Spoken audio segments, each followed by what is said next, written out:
بسم الله الرحمن الرحيم.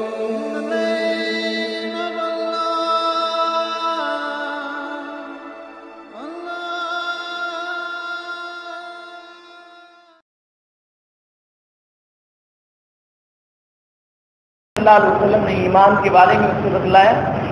پھر دوسرا سوال اسی میں انہوں نے یہ بھی کیا مل اسلام، اسلام کیا ہے؟ اللہ کے نبی صلی اللہ علیہ وسلم نے اسلام کے بارے میں اسے بتلایا. پھر تیسرا سوال اس نے کیا مل احسان، احسان کیا ہے؟ اللہ کے نبی صلی اللہ علیہ وسلم نے احسان کے بارے میں بھی اس آدمی کو بتلایا.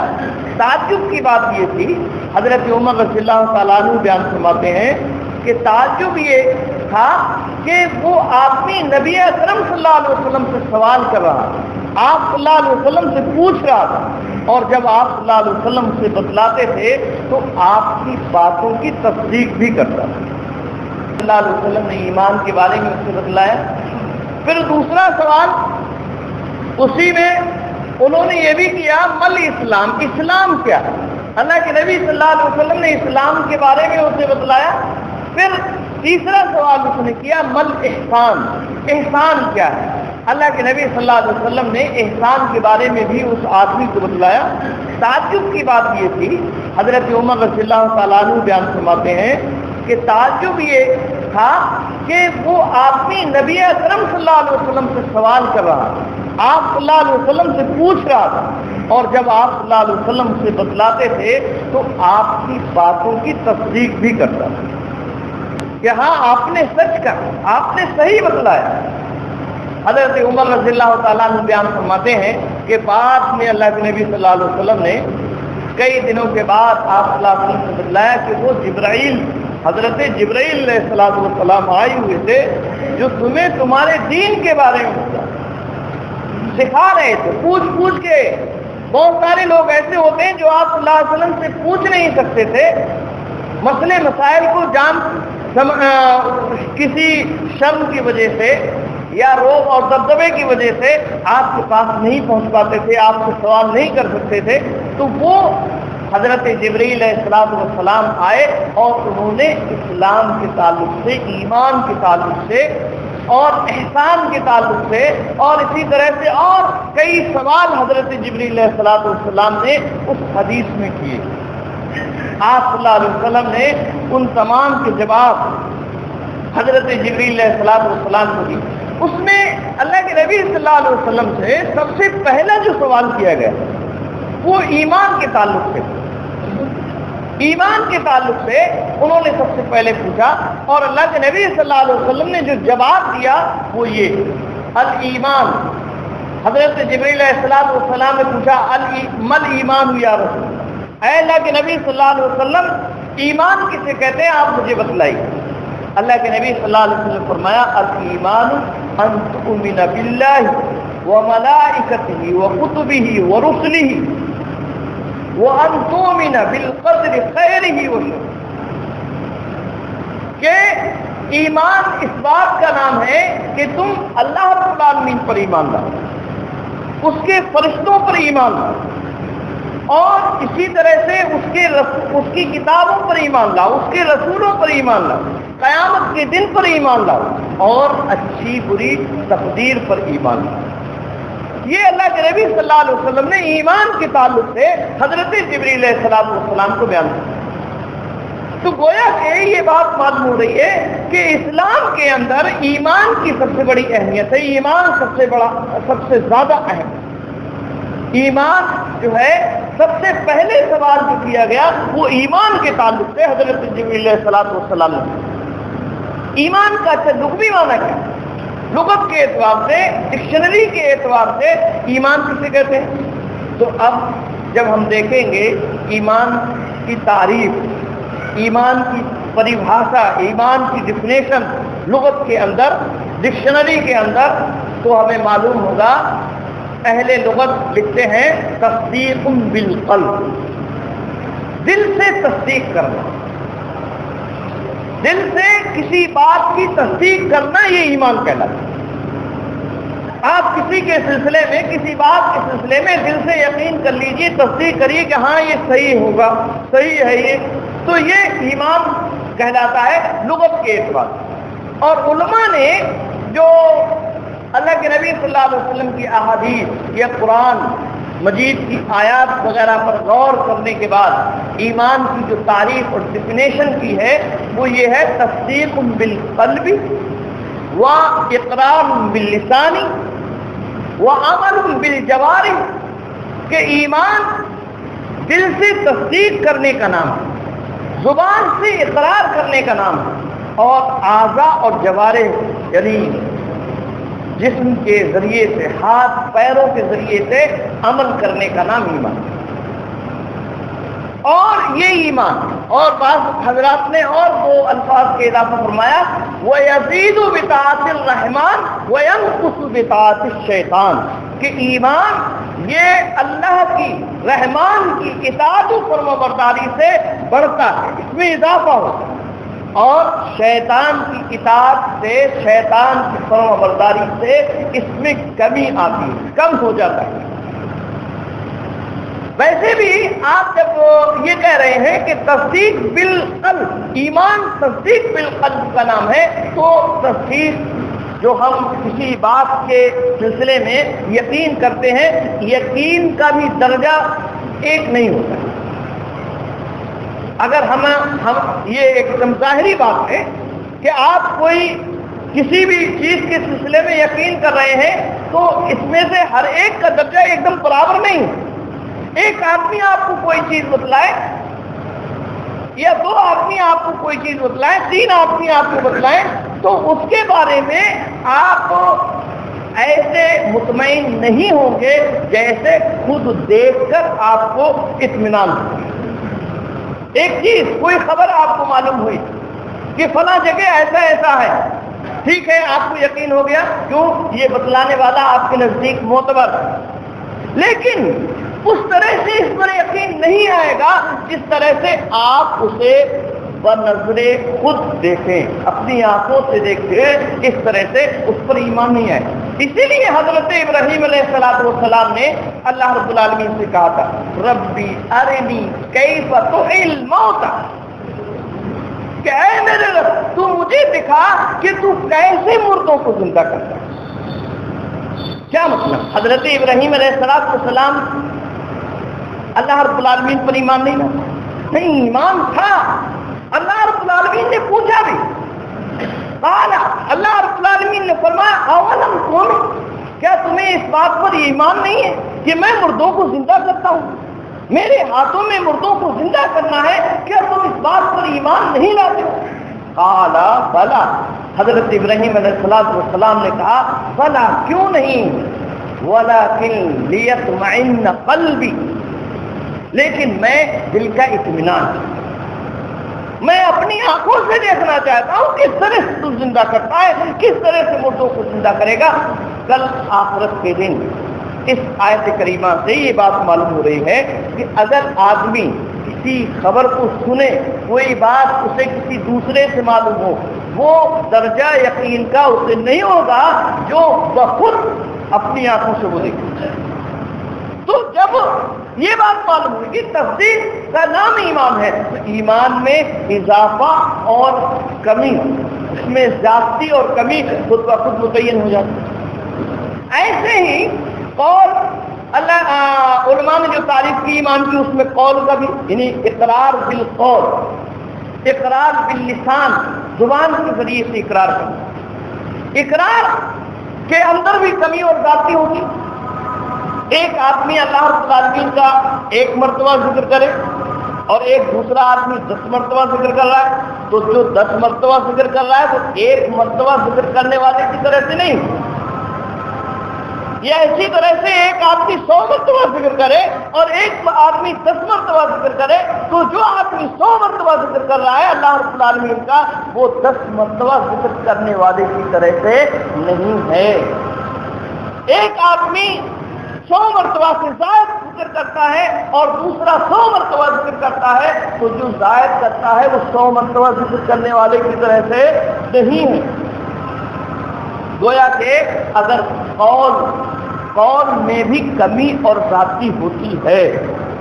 اور تیسری شق جو ایمان کے سلسلے میں بیان کی گئی وہ ہے عمل بالجوارح، اعضاء کے ذریعے ہاتھ، پیر، دل وغیرہ وغیرہ جو بھی جسم کے اعضاء ہیں ان کے ذریعے سے عمل کرنا. عمل کرنا اس میں بھی کمی اور زیادتی، اس میں بھی ایک دم ظاہر سی بات ہے. اللہ رب العالمین قرآن مجید کے اندر ایک بیان فرماتا ہے کہ وَإِذَا نُزِلَتْ سُورَةٌ فَمِنْهُمْ، کہ اللہ رب العالمین نے فرمایا کہ جب ان پر کوئی سورت نازل کی جاتی ہے قرآن مجید کی تو ان میں سے بعض لوگ وہ ہیں جن کے ایمان اس آیت کی وجہ سے بڑھ جاتے ہیں، ایمان میں زیادتی ہو جاتی ہے. وَإِذَا تُلِيَتْ عَلَيْهِمْ آیات فَزَادَتْهُمْ ایمانا، جب ان پر اللہ رب العالمین آیتیں تلاوت کی جاتی ہیں تو ان کے ایمان میں اضافہ ہو جاتا ہے، ان کے ایمان میں بڑھوتری ہو جاتی ہے. یہ قرآن مجید کی آیات اس بات پر دلالت کر رہے ہیں کہ ایمان میں کمی اور زیادتی ہوتی ہے، ایمان گھٹتا اور بڑھتا. اسی لیے اللہ کے نبی صلی اللہ علیہ وسلم نے وہ بہت ہی مشہور حدیث جس کو ہم نے اکثر و بیشتر سنا ہے کہ جس کے اندر اللہ کے نبی صلی اللہ علیہ وسلم نے بیان فرمایا کہ جب کوئی آدمی منکر چیز کو دیکھے تو اسے چاہیے فَلْيُغَيِّرْهُ بِيَدِهِ، اسے چاہیے کہ وہ اپنے ہاتھوں سے اسے روکے. جب بھی کوئی بری چیز کو دیکھ رہا ہے، منکر چیز کو دیکھے تو اسے چاہیے کہ وہ اس بری چیز کو اپنے ہاتھوں سے روکے. اور اگر فَوَلَّمْ يَسْتَطِعْ، اگر وہ اس بات کی استطاعت اور طاقت نہیں رکھتا ہے فَبِلِسَانِهِ، تو اسے چاہیے کہ وہ اپنی زبان کے ذریعے سے اسے برا بنائے. طاقت ہے اسے، برائی کو دیکھ رہا ہے، برائی دیکھی اس نے، طاقت ہے اس کو ہاتھ سے روکنے کی، تو اسے چاہیے کہ وہ ہاتھ سے روکے، لڑے جھگڑے اس کے لیے، جہاں تک بھی ممکن ہے اس کے لیے اس برائی کو روکنے کی کوشش کرے. اور اگر اسے ہاتھ سے روکنے کی طاقت نہیں کیونکہ سامنے والا بہت مضبوط ہے، کسی طرح کا اسے خوف لاحق ہے تو اسے چاہیے کہ وہ زبان سے اسے سمجھائے، اسے زبان سے برا بھلا کرے. اور اگر زبان سے بھی وہ روک نہیں سکتا ہے تو اللہ کے نبی صلی اللہ علیہ وسلم نے فرمایا وَمَن لَّمْ يَسْتَطِعْ، اور جو زبان سے بھی نہ روک سکے فَبِقَلْبِهِ، تو وہ اپنے دل سے اس چیز کو برا جانے، دل سے برا جانا. اس کے بعد اللہ کے نبی صلی اللہ علیہ وسلم نے فرمایا وَذَلِكَ اضعف الایمان، اور یہ ایمان کا سب سے کمزور ترین حصہ، سب سے کمزور ایمان یہی ہے کہ آدمی دل سے اس برائی کو برا جانے. اب اس کے بعد ایمان نہیں، اس کے بعد کوئی ایمان نہیں ہے. اگر وہ برائی نہیں سمجھ رہے، دل سے بھی اسے برا نہیں سمجھ رہے ہیں، تو پھر ایمان کا کوئی حصہ اس آدمی کے اندر نہیں بچتا ہے. آج ہم اپنے معاشرے کے اندر دیکھیں، غور کریں، آج برائی کو برائی نہیں سمجھا جاتا. آدمی ہاتھ سے روکنے کی تو بہت بڑی بات ہو گئی، ہاتھ سے روکنے تو بہت بڑی بات ہوگی. ہاتھ سے روکنے والے تو شاید ہی کہیں آپ کو اللہ ماشاء کوئی مل جائے، اللہ ماشاء اللہ کوئی مل گیا تو مل گیا، نہیں تو کوئی نہیں. زبان سے روکنے والے چند افراد آپ کو ملے جو برائی کو برائی کہہ رہے ہیں، برائی لوگوں کے سامنے بیان کر رہے ہیں، وہ بھی بس ممبر اور محراب تک محدود ہیں. اور رہی بات تیسرے کی، تو اس میں برائی کو برا سمجھنا، اس کے اندر بھی ہم دیکھیں ہمارے معاشرے کے اندر اتنے سارے لوگ ایسے ہیں جو برائی کو برا نہیں سمجھتے، برائی کو برا نہیں. کہنے کا مطلب یہ ہے کہ آپ دیکھیے اللہ کے نبی صلی اللہ علیہ وسلم نے برائی کو روکنے کے لیے 3 ذریعے بیان فرمایا، اور اس کے بعد فرمایا کہ اگر کوئی آدمی برائی کو برا نہیں سمجھ رہا ہے دل کے ذریعے سے، تو یہ ایمان کا سب سے یعنی ایمان برائی کو برا سمجھ رہا ہے دل کے ذریعے سے، تو یہ ایمان کا سب سے کمزور اور آخری درجہ ہے۔ اس حدیث سے بھی یہ بات معلوم ہو رہی ہے کہ ایمان میں کمی اور زیادتی ہوتی ہے، ایمان میں کمی یا زیادتی ہوتی ہے۔ ایک آدمی جو اپنے ہاتھوں سے برائی کو روک رہا ہے، اس کا ایمان مضبوط، اس کا ایمان زیادہ ہے۔ اس آدمی کے مقابلے میں جو صرف زبان سے کہہ رہا ہے یا صرف دل سے برا جاننا ہے، اس کے مقابلے میں اس کا ایمان مضبوط ہے۔ ایسے ہی وہ آدمی جو صرف زبان سے برائی کو برا کہہ رہا ہے، اس کا ایمان اس آدمی کے مقابلے میں زیادہ ہے جو صرف دل سے کسی برائی کو برا سمجھ رہا ہے۔ اور جو آدمی برائی دل سے سمجھ رہا ہے، اس کا ایمان اس سے زیادہ ہے جو برائی کو برائی نہیں سمجھ رہا ہے، اسے جو ہے اچھائی سمجھ کے اس پر عمل کیے جا رہا ہے۔ تو ایمان میں اضافہ اور ایمان میں زیادتی جو ہے، یہاں اس حدیث سے ہمیں معلوم ہو رہی ہے کہ ایمان میں کمی اور زیادتی ہوتی ہے۔ وہ کون سی چیزیں ہیں جن کے ذریعے سے ایمان میں اضافہ ہوتا ہے؟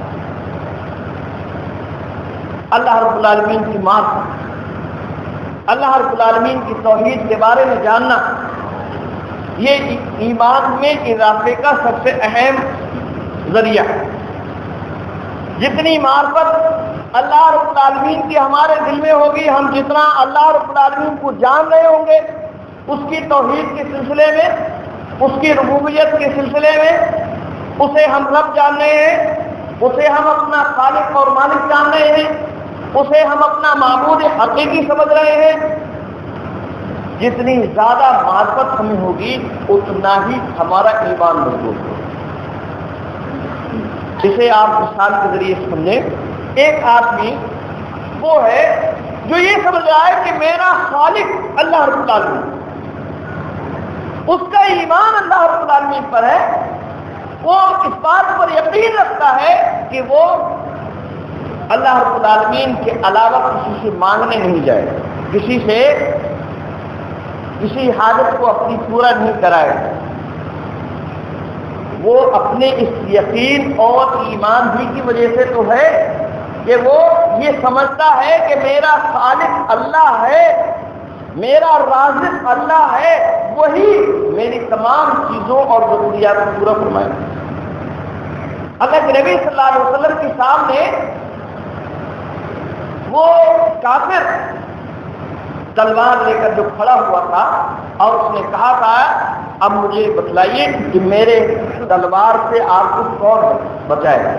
یہ ایمان ہی تو تھا، اللہ کے نبی صلی اللہ علیہ وسلم نے بیان فرمایا کہ اللہ، یہ ایمان ہی تو تھا، ایمان پر مضبوطی ہی تو تھی۔ حالانکہ آپ صلی اللہ علیہ وسلم دیکھ رہے ہیں کہ تلوار اس آدمی کے ہاتھ میں، آج ہمارے سامنے تلوار اگر کسی کے ہاتھ میں اور تو ہمیں مارنے کے لیے، ہمارا دشمن ہے، ہمیں مارنے کے لیے ایک دم تیار ہے، ہم اپنی زبان سے یہ لفظ ادا کر پائیں گے؟ کیا ہمارے اندر یہ ایمان ہے کہ ہم یہ کہہ دیں اس سے کہ میرا اللہ مجھے بچائے گا؟ نہیں، ہمارے اندر وہ ایمان نہیں۔ آج اگر ہمارے سامنے ایسی نوبت آ جائے تو ہم رونا اور گڑگڑانا اس کے سامنے شروع کر دیں، اس سے جو ہے معافی تلافی کرنے کی کوشش کریں گے، ہمارا وہ ایمان ہے۔ تو ایمان جو ہے جتنی جس قدر معرفت اللہ رب العالمین کی ہوگی اتنا ہی ایمان میں اضافہ ہوگا۔ اگر ہمارا ایمان یہ بن گیا ہے کہ اللہ رب العالمین ہی موت کو دیتا ہے، اسی کے ہاتھ میں موت ہے، اس کے علاوہ کوئی موت نہیں دے سکتا ہے، جس طرح سے اس نے موت کو لکھ دیا ہے اسی طرح سے موت آنی ہے۔ اگر یہ ایمان ہمارا بن گیا تو پھر اللہ رب العالمین یہ تمام فیصلوں پر ہم راضی ہو جائیں اور ہمارا ایمان ایک دم مضبوط ہو جائے گا، اس میں کسی بھی طرح کی کوئی لغزش، کسی طرح کی کوئی کمی واقع نہیں ہوگی۔ لیکن اگر ہمارا ایمان یہ نہیں، ہم اسباب سے ڈر گئے تو پھر ہمارے ایمان میں کمی واقع ہوگی، اور آج ہم اس کا مشاہدہ ایک دم آسانی سے کر سکتے ہیں، بہت آسانی سے۔ ایک مشہور حدیث مجھے یاد آ رہی ہے، اللہ کے نبی صلی اللہ علیہ وسلم نے ایک موقع سے بیان فرمایا کہ میرے اوپر امتیں پیش کی گئی، یعنی تمام انبیاء کرام کی امتیں میرے سامنے پیش کی گئی، تو میں نے دیکھا کہ بعض انبیاء اکیلے حشر کے میدان میں آ رہے ہیں، اکیلے، ان کے ساتھ کوئی آدمی نہیں، کوئی امتی ان کا نہیں۔ بعض انبیاء کو میں نے دیکھا، بعض نبیوں کو میں نے دیکھا کہ ان کے ساتھ ایک امتی ہے، کسی کے ساتھ 2 ہیں، کسی کے ساتھ 3 ہیں، اور ایسے ہی امتیں جب پیش کی جا رہی تھی تو میں نے دیکھا ایک بہت بڑا گروہ میرے سامنے پیش کیا گیا۔ میں نے اپنے ذہن میں، اپنے دل میں یہ بات سنی کہ شاید یہ میری امت کے لوگ ہیں۔ فرشتے نے بتلایا کہ یہ آپ کی امت کے لوگ نہیں، یہ موسیٰ اور ان کی امت کے لوگ۔ پھر بعد میں ایک اور بڑا گروہ میرے سامنے پیش کیا گیا اور مجھے بتلایا گیا یہ آپ کی امت کے لوگ ہیں، اور ان میں 70,000 لوگ وہ ہیں جو بغیر حساب و کتاب کی جنت میں داخل کیے گئے، کوئی حساب و کتاب ان کا نہیں ہو، 70,000 لوگ ان میں سے ایسے ہیں۔ یہ بیان کر کے اللہ کے نبی صلی اللہ علیہ وسلم کسی ضرورت سے اٹھ گئے، ضرورت سے آپ صلی اللہ علیہ وسلم اندر چلے گئے۔ صحابہ کرام رضوان اللہ تعالی علیہم اجمعین آپس میں مشورہ کرنے لگے اور پوچھ گچھ کرنے لگے یہ 70,000 آدمی کون؟ تو کسی نے کہا کہ یہ وہ ہے جو اسلام ہی میں پیدا ہوئے اور اسلام ہی میں ان کی وفات ہوئی۔ کسی نے کہا یہ وہ لوگ ہیں جو اللہ کے نبی صلی اللہ علیہ وسلم پر ایمان لائے ہیں اور آپ پر ہی ایمان لا کر جو ہے ان کا انتقال ہو گیا۔ کسی نے کہا کہ یہ آپ صلی اللہ علیہ وسلم کے اصحاب ہیں، کسی نے کہا کہ یہ وہ لوگ ہیں جنہوں نے اللہ کے نبی صلی اللہ علیہ وسلم کو دیکھا نہیں اور پھر بھی وہ ایمان لائے نہیں۔ غرض یہ کہ اپنے اپنے اعتبار سے صحابہ کرام رضوان اللہ تعالی علیہم اجمعین نے بیان فرمایا کہ یہ فلاں اور فلاں۔ اللہ کے نبی صلی اللہ علیہ وسلم آئے، آپ سے پوچھا، آپ نے لوگوں کو بحث و مباحثہ کرتے ہوئے دیکھا تو پوچھا کہ کیا کس معاملے میں تم لوگ بحث و مباحثہ کرتے؟ انہوں نے بتلایا کہ اللہ کے نبی صلی اللہ علیہ وسلم آپ نے جو بیان فرمایا کہ 70,000 لوگ اس امت کے بغیر حساب کتاب کی جنت میں جائیں گے، تو ان کے سلسلے میں ہم بحث و مباحثہ کرتے ہیں۔ اللہ کے نبی صلی اللہ علیہ وسلم نے فرمایا کہ یہ وہ لوگ ہیں جو رقیہ نہیں کرتے، جھاڑ پھونک نہیں کرتے، دعا قرآن مجید کی ہو یا حدیث کی ہو، اگر کسی مصیبت میں گرفتار ہوتے ہیں تو جھاڑ پھونک کرتے نہیں ہیں، اور نہ ہی کسی دوسرے سے جھاڑ پھونک کراتے ہیں، نہ کرتے ہیں اور نہ ہی کراتے ہیں، اور نہ ہی قے کرتے ہیں، بیماری میں علاج بھی نہیں کرتے۔ قے کا لفظ جو ہے عربی زبان میں، پہلے کوئی زخم اگر لگ جایا کرتا تھا تو خون کو روکنے کے لیے لوہے وغیرہ کو گرم کر کے اس پر لگا دیتے اور اس کے ذریعے سے خون رک جایا کرتا۔ یہ ایک طرح سے آپریشن کی جدید جو آج کل ہمارے سامنے آپریشن ہے اس کی پرانی شکل تھی، اب تو پہلے والا سسٹم ہے نہیں۔ تو خون روکنے کے لیے یہ کام کیا جاتا ہے، خون روکنے کے لیے یہ کام کیا جاتا تھا تاکہ خون رک جائے۔ تو اللہ کے نبی صلی اللہ علیہ وسلم فرمایا کہ یہ قے بھی نہیں کرتے، یعنی خون اگر نکل رہا ہے تو اسے نکلنے دیتے، اسے روکتے بھی نہیں ہیں، اور اللہ رب العالمین پر اعتماد اور بھروسہ ہوتا ہے۔ یہ 4 صفات اللہ کے نبی صلی اللہ علیہ وسلم بیان کرتے ہیں کہ یہ لوگ ہیں، یعنی مکمل اللہ رب العالمین پر اعتماد اور بھروسہ، بالکل اللہ رب العالمین کے حوالے سے۔ انہیں بیماری اگر لاحق ہوئی تو کہہ دیا کہ اللہ رب العالمین نے بیماری دی ہے، وہی اس کو شفا میں تبدیل فرمائے گا۔ نہ وہ کسی بھی طرح سے قرآن کے ذریعے سے علاج کر رہے ہیں، نہ احادیث کے ذریعے سے دعا اور جھاڑ پھونک کر رہے ہیں، بلکہ مکمل اعتماد اللہ رب العالمین۔ جس طرح سے حضرت ایوب علیہ السلام کے بارے میں بیان کیا جاتا ہے کہ ان کو جب بیماری لاحق ہوئی، کیڑے پڑ گئے، اگر جسم سے کوئی کیڑا نکلتا تو وہ اسی کو جسم میں رکھ لیا کرتے، اور ان کا کیا اعتماد اللہ رب العالمین پر کہ یہ اللہ نے بیماری دی ہے، اللہ ہی اس بیماری کو صحیح کرے گا تبھی میں صحیح ہوں گا، ورنہ کسی علاج یا دوا کے ذریعے سے میں اپنی اس بیماری کو دور نہیں۔ حالانکہ اگر بیماری دی ہے اللہ رب العالمین نے تو اس کا علاج کرانا یہ مشروع ہے، اللہ رب العالمین نے اس کی اجازت دی ہے۔ اللہ کے نبی صلی اللہ علیہ وسلم نے فرمایا لکل داء دواء، ہر بیماری کی کوئی نہ کوئی دوا بھی ہے۔ اللہ کے نبی صلی اللہ علیہ وسلم نے یہ بیان فرمایا ہے، جائز طریقے سے علاج کرانا صحیح ہے، لیکن اگر آدمی کا اعتماد اللہ رب العالمین پر ہو جائے اور وہ اپنی بیماری کو اللہ کے حوالے کر دے کہ میں اسی وقت صحیح ہوں گا جب اللہ رب العالمین مجھے صحیح کرے گا، ورنہ میں کوئی بیماری میں کوئی علاج اور دوا دارو نہیں ہوگا، تو یہ اس کا ایک دم ایمان اعلیٰ ہے۔ حضرت ابراہیم علیہ السلام آگ میں پھینکنے کے لیے تیاریاں ہو، پھینکنے جا رہے ہیں حضرت ابراہیم علیہ السلام، اللہ رب العالمین کی طرف سے فرشتے آئے اور فرشتوں نے کہا ابراہیم علیہ السلام آپ ہمیں حکم دیجئے، آگ کا بارش کا فرشتہ آیا، بارش کے فرشتے نے کہا آپ حکم دیجئے کہ میں ابھی بارش نازل فرماؤں اور یہ سب آگ جو ان لوگوں نے جلائی ہے سب بجھ جائے۔ حضرت ابراہیم علیہ السلام نے کہا جانتے تھے اللہ رب العالمین ہی کا حکم، یہ فرشتے جو آ رہے ہیں یہ اللہ رب العالمین ہی کے حکم سے آ رہے ہیں، لیکن کیا کہا میرا اللہ مجھے اس مصیبت سے نجات دینا ہے، مجھے تمہاری مدد کی ضرورت نہیں۔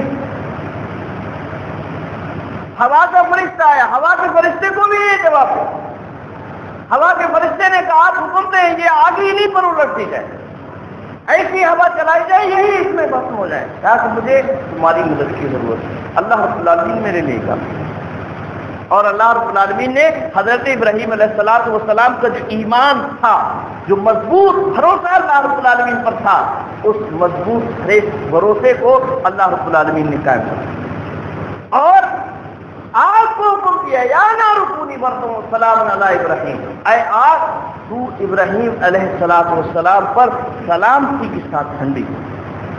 اللہ رب العالمین کی معرفت جتنی زیادہ ہوگی آدمی کا ایمان اتنا ہی زیادہ مضبوط ہوگا، جتنی زیادہ مضبوط ایمان اور معرفت اللہ رب العالمین کی ہوگی اتنا ہی ایمان میں اس کی اضافہ اور ایمان میں زیادتی ہوگی۔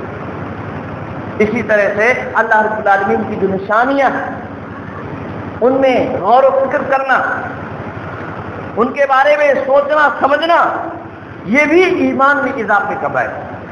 جس قدر آدمی ان چیزوں کے بارے میں سوچے گا کہ یہ اتنا بڑا آسمان بغیر کسی ستون کے، کون ذات ہے جس نے اس آسمان کو بنایا؟ آج ہم تھوڑی سی چھت بغیر ستون کے نہیں بنا سکتے، بغیر بنیادوں کے اسے کھڑا نہیں کر سکتے۔ یہ چھوٹی سی عمارت مسجد، اس عمارت کے لیے ہم نے کتنے ستون بنائے، کتنی بنیادیں اور کتنی دیواریں اس کے لیے ہم نے قائم کی۔ اللہ رب العالمین نے اتنا بڑا آسمان جس کی کوئی انتہا نہیں، اتنا بڑا آسمان بغیر کسی ستون کے بنا رکھا۔ اس میں غور کریں گے اللہ رب العالمین پر ایمان مضبوط ہوگا، ایمان میں اضافہ۔ خود اپنے اندر غور کریں گے کہ اللہ رب العالمین نے یہ چھوٹی سے جسم، یہ چھوٹا سا جسم ہے 6 فٹ یا 5 ساڑھے 5 فٹ کا 4 ساڑھے 4 فٹ، اس کے اندر اللہ رب العالمین نے سوچنے سمجھنے بولنے اور اسی طرح سے بے شمار طاقتیں اللہ رب العالمین نے بنائی۔ اس جسم کے ذریعے سے آدمی نے کیا کیا چیزیں نہیں بنائی۔ ایک نعمت اللہ رب العالمین ہمارے جسم میں سے اگر کم کر لے، زبان ہماری اگر لکنت آ جائے، اس میں گونگے ہو جائے، اللہ رب العالمین گونگا اگر ہمیں کر دے تو ہم کتنے دشواری میں ہوں گے میرے بھائیوں، ہم اس کا اندازہ نہیں ہے۔ ہم اس کا اندازہ، ایک انگوٹھا اگر کسی کا کٹ جائے، ایک انگلی میں اگر خروچ آ جائے، کھانے پینے کے لیے آدمی پریشان ہو، کھانے پینے کے لیے آدمی پریشان ہو۔ اپنے جسم کے اندر آدمی جب غور کرے گا تو اسے اللہ رب العالمین پر اعتماد اور بھروسہ جو ہے یہ مضبوط ہوگا۔ ایک چھوٹی سی چیوٹی کے اندر جتنی مشینریاں ایک جانور کے اندر ہوتی ہے اتنی ہی مشینریاں ایک چیٹی کے اندر بھی ہوتی ہیں۔ غور کیجیے اللہ رب العالمین نے اس چیٹی کے اندر دل دماغ جس طرح سے ہمارے اور آپ کے اندر رکھا ہے ویسا ہی اس کے اندر بھی رکھا ہے۔ وہ چوٹی ہی تھی جس نے حضرت سلیمان علیہ السلام کے لشکر کو دیکھ کر کہا تھا چوٹیوں اپنے بلوں کے اندر گھس جاؤ، انجانے میں کہیں سلیمان کا لشکر تمہیں کچل نہ ڈالے۔ اس چوٹی کو اللہ رب العالمین نے سمجھتے ہیں۔ ان چیزوں پر غور کریں گے تو ہمارا ایمان مضبوط ہے، ایمان میں ہمارے اضافہ۔ اور اسی طرح سے اطاعت و فرمانبرداری، اللہ رب العالمین کی جب تک ہم اطاعت و فرمانبرداری کریں گے، اطاعت و فرمانبرداری کی وجہ سے بھی ایمان میں اضافہ ہوتا ہے، ایمان بڑھتا ہے میرے بھائیوں، اطاعت و فرمانبرداری۔ باتیں بہت ساری ہیں اس کے علاوہ بھی، لیکن وقت زیادہ کہنے کی اجازت نہیں دے رہا ہے۔ اللہ رب العالمین سے دعا ہے کہ اللہ رب العالمین ہم تمام مسلمانوں کو نیک عمل کرنے کی توفیق عطا فرمائے، ہمارے ایمان کو مضبوط فرمائے، ہمارے اندر قرآن اور حدیث کو سمجھنے کی طلب اور جذبہ پیدا فرمائے۔ آمین۔ وآخر دعوانا الحمدللہ رب العالمین۔